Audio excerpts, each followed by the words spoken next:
eu quero falar sobre um tema que eu acho muito pertinente para trazer para vocês, que foi um pedido, inclusive, de um dos nossos participantes no WhatsApp. Coloca aqui no WhatsApp, você pode mandar mensagem pedindo, né, entrevistados, sugerindo temas, sugerindo assuntos. E esse foi um dos assuntos sugeridos, que é a questão da pejotização do trabalho.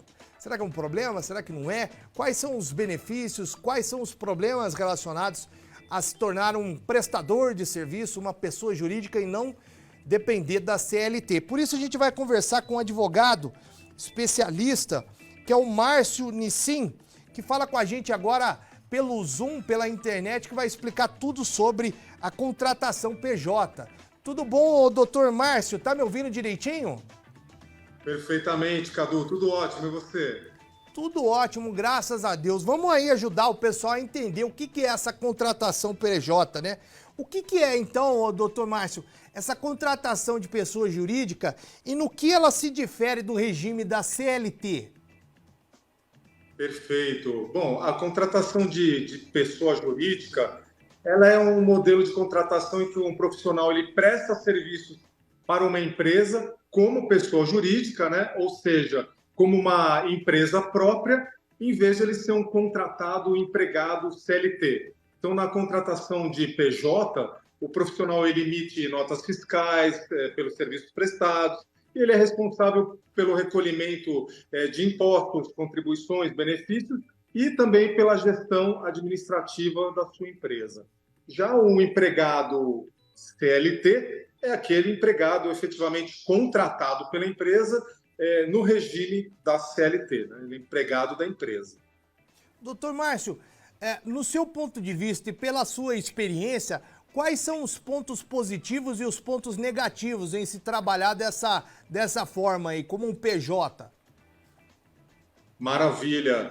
Olha, os pontos positivos é que o PJ ele tem mais autonomia, mais flexibilidade, ou seja, ao ser contratado como PJ, o profissional ele tem mais liberdade para gerenciar sua rotina de trabalho, ele pode negociar prazos, horários diretamente com seus clientes, ele tem uma possibilidade de renda maior, porque, em geral, o PJ ele pode estipular os seus próprios horários, ele pode estipular os seus valores, ele tem uma dedução de despesas, né, em relação a impostos, quando ele relaciona alguns produtos com o trabalho, como, por exemplo, transporte, material de escritório, equipamentos. Então, isso reduz uma carga tributária para ele. Ele pode escolher mais os seus projetos também. Então, o PJ ele pode selecionar projetos que mais se adequam aos seus interesses e, enfim, ele tem mais agilidade nas contratações. As empresas elas podem contratar os profissionais PJs de uma forma mais ágil e com menos burocracia. Agora, quais são os pontos negativos do PJ, né, o Cadu? Primeiro de tudo, a ausência de direitos trabalhistas. Então, o PJ, como ele não é empregado de empresa, ele é um profissional que ele não vai ter férias remuneradas, 13º, fundo de garantia, horas extras, etc. O PJ ele tem responsabilidades fiscais e tributárias também. Ele é responsável por gerir a sua própria empresa e isso inclui as questões fiscais, tributárias, contábeis, pagamentos de impostos, contribuições, emissões de notas fiscais. Além disso, ele tem uma instabilidade financeira, porque não é sempre que ele vai ter um cliente. Ele precisa batalhar muito para ter aquele cliente. Então, não é uma renda garantida, mas dependendo da forma como ele trabalhar, como ele se projetar, ele vai conseguir, sim, alguns clientes e ter sucesso na empreitada dele. Fora isso, ele tem que recolher também INSS, obrigatoriamente, né, contribuição previdenciária, e ele pode ter problemas legais, problemas na Justiça do Trabalho com os próprios empregados dele. O PJ também pode ser empregado, pode ter empregado, né? Se ele for um MEI, microempresário individual, ele pode ter um empregado. Se ele for ME, mais de um empregado e assim por diante. Então, ele pode também ter problemas legais na Justiça do Trabalho. Mas colocando na balança aí, a gente tem uns 50% e 50% de cada lado, viu? Entendi, doutor. A dúvida que eu tenho é o seguinte, colocar mais ou menos uma história envolvendo aí algumas pessoas que eu conheço. Abriu-se uma empresa, falando tudo em situações hipotéticas para o pessoal entender melhor aqui, que a gente contando historinha eu acho que entende melhor. Abriu-se uma empresa, nessa empresa aí, ao invés de contratar os funcionários como CLT, contratou eles como prestadores de serviço. Eles prestam serviço diariamente, né, de segunda a sexta, foi organizado ali de uma maneira, né, entre as partes, né, de comum acordo, e aí tá prestando serviço lá. A dúvida que eu fico quando chega num acordo desse é como é que se estipula quantas horas de trabalho por semana. Já se coloca no contrato, ó, você vai vir aqui de segunda a sexta, vai chegar às 8, vai embora às 6 horas da tarde. Na hora de bater o contrato que se estipula esses horários, e o que se fala sobre hora extra trabalhada quando é um serviço envolvendo aí um prestador de serviço? Perfeita, Cadu, perfeita a sua colocação.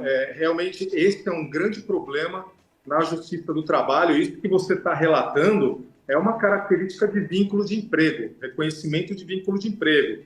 Eu tenho muito cliente que eu atendo que acaba tendo esse problema. E como que a gente blinda a empresa em relação a isso? O PJ ele não pode ter hora para entrar e para sair. Ele não pode emitir notas fiscais sequenciais para uma única empresa. Não é recomendável que a empresa fique dando ordens para esse PJ. Então, tem que ter, na verdade, toda uma estrutura assistencial, jurídica e contábil para que não caracterize o vínculo de emprego. Então, primeiro, o contrato de prestação de serviços, ele tem que ser muito bem elaborado, claro, detalhado e estabelecer funções na relação de trabalho e as responsabilidades entre as partes de uma forma que a empresa não tenha ingerência sobre aquele PJ. Outra coisa, a empresa não pode estipular que o PJ chegue às 8 da manhã e vá embora às 18. Isso aí, na Justiça do Trabalho, já é um grande motivo para entender que existe uma ingerência e que existe uma mascarada aí na relação de emprego. Um outro ponto é que o PJ ele precisa estar livre para prestar serviço para outras empresas. Então, nunca é recomendável, Cadu, que a empresa tenha um PJ de segunda a sexta, das 9 às 18, indo todos os dias na empresa e muitas vezes ficando até mais tarde e conversando com ele por WhatsApp, dando ordem e cobrando. Enfim, tem que se estruturar de uma forma que essa relação de trabalho não se torne uma relação de emprego. Então, é fundamental realmente não só amarrar um contrato de prestação de serviços bem elaborado, mas também a forma de lidar entre a empresa que contratou o PJ e o PJ com a empresa. E se esse acordo for descumprido, o senhor recomenda o quê? Primeiro chegar a essa pessoa, esse contratante, o dono da empresa, e conversar com ele, tentar renegociar o contrato, melhorar ali a situação financeira, talvez, ou vai direto num advogado e procure uma ajuda, uma orientação de um especialista? Olha, eu diria que assim, não existe contrato sem penalidade. Então, é fundamental que, para se cobrar alguma coisa do prestador ou prestador da empresa, precisa ter cláusulas de multa, mas também uma assistência jurídica. Então, eu recomendaria os dois. Na verdade, um contrato bem amarrado também nas penalidades, porque contrato sem multa, né, Cadu, não é contrato, é um acordo.